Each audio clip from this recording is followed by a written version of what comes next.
بسم اللہ الرحمن الرحیم نحمدہ ونصلی علی رسولہ الکریم۔ حضرات گرامی، برادران اسلام، جانور کی قربانی یہ اصل میں جان کا بدل ہے، اس لیے وہی جانور بدل بن سکے گا جس کے اندر شرائط پائی جائیں۔ ہر جانور اس جان کا بدل نہیں ہو سکتا۔ شریعت نے اسلام کے اندر جانور جو قربانی کا جانور ہوتا ہے اس کے لیے شرائط مقرر کی ہیں۔ وہ شرائط جس جانور میں پائی جائیں گی اس کی قربانی معتبر ہوگی اور وہی جان کا بدل بن سکے گا۔ وہ جانور کون سے ہیں جن کی قربانی جائز ہے؟ بکرا، بکری، بھیڑ، دمبا، گائے، بیل، بھینس، بھینسا، اونٹ، ان جانوروں کی قربانی کی جاتی ہے، اور ان کی عمریں یہ ضروری ہے کہ عمر کا لحاظ کیا جائے۔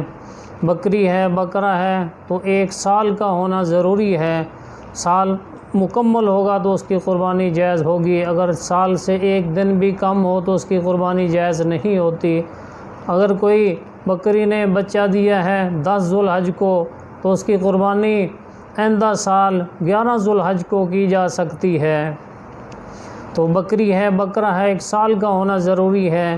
بھیڑ اور دمبا وہ اگر 6 مہینے سے زیادہ کا ہو اور سال والے کی طرح معلوم ہو، یعنی ان کی صحت ایسی اچھی ہو کہ موٹا تازہ اس قدر ہو کہ ایسے معلوم ہو دیکھنے سے کہ یہ سال والا معلوم ہو رہا ہے، تو اس کی قربانی بھی جائز ہو جاتی ہے۔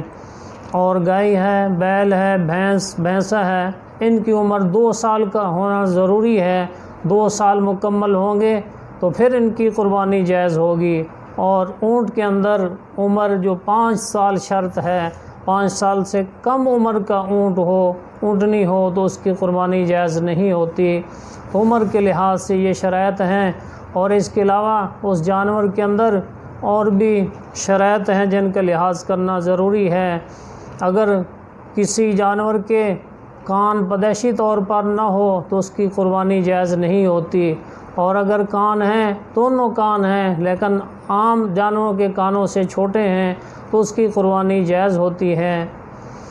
اور اگر کسی جانور کی دم نہیں ہے یا چکتی والے کی چکتی نہیں ہے تو اس کی قربانی جائز نہیں ہوتی۔ پیدائشی طور پر اگرچہ نہ ہو دم تو بھی اس کی قربانی جائز نہیں ہے۔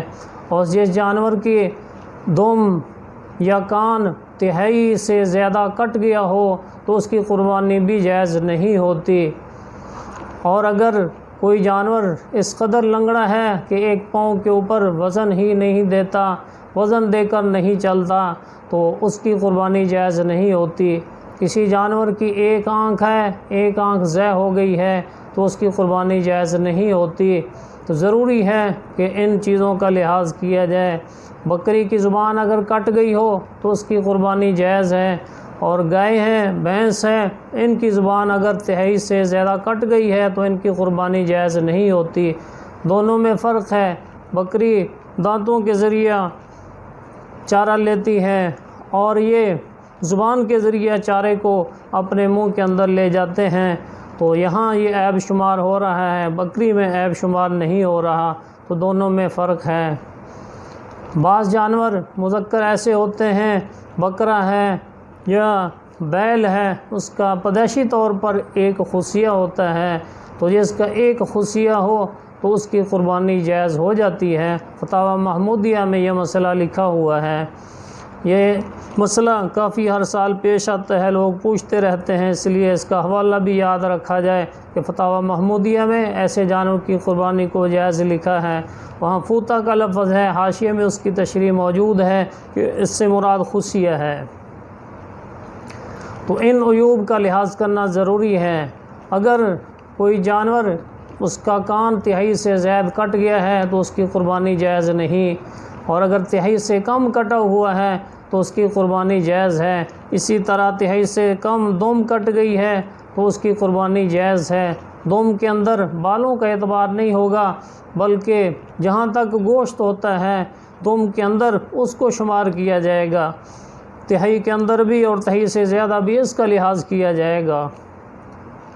کسی جانور کہ مثلاً گائے ہے، بھینس ہے، اس کے 4 تھنوں میں سے 2 تھن خراب ہیں، بند ہیں، ان سے دودھ نہیں آتا، یا ان کے سرے کسی آفت کی وجہ سے کٹ گئے ہیں تو ان کی قربانی جائز نہیں ہے۔